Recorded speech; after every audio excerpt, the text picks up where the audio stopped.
Hello! Maulang araw na naman at walang tigil na ulan mga kaibigan. Ito po ang ating ulam for today.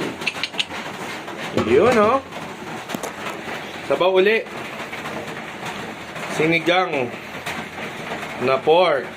Maraming gulay. Ayan, may okra, talong, labanos, kangkong. Ito po, ulam natin.